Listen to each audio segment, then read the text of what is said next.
Why dip it up when you can dive right in? Why let things simmer when you can cook up a storm? Why live life in half measures when you can live it to the brim?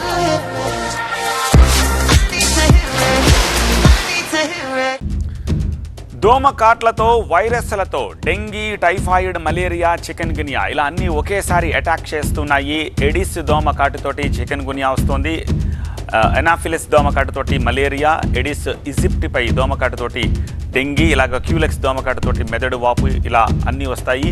So చలి, అటు దోమకాట్లు, viral ఫీవర్లు వీటన్నిటితోటి Telugu రాష్ట్రాలు మంచాన పడుతున్నాయి. తెలంగాణలో ఓవైపు చలి పంజా విసురుతూ ఉంటే మరోవైపు జ్వరాలు దడ పుట్టిస్తున్నాయి.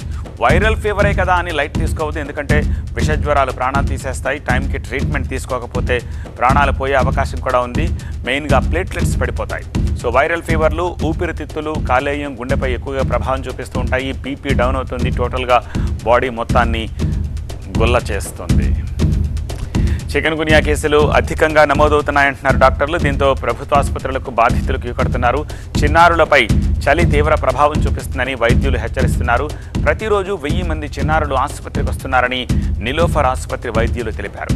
ఇక వాతావరణం మారడంతో రకరకాల వైరస్లు దాడి చేస్తాయని జాగ్రత్తలు తీసుకోవాలని వైద్యులు సూచిస్తున్నారు. అయితే యాంటీబయాటిక్స్ అతిగా వాడితే అనర్థమని కూడా హెచ్చరిస్తున్నారు.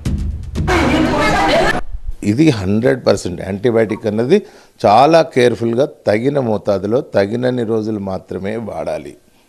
లేకపోతే ఏమవుతుందంటే నెక్స్ట్ టైం అదే ఇన్ఫెక్షన్ వచ్చినప్పుడు అదే బ్యాక్టీరియాకి ఈ యాంటీబయాటిక్ పనిచేయదు.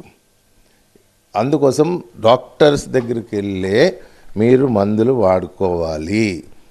సో మెడికల్ షాప్ దగ్గరికి వెళ్ళేసి కొనేసుకోవటం, 2 రోజుల కోసం మందులు వాడేసుకోవటం ఇట్లాంటివి చేయకూడదు.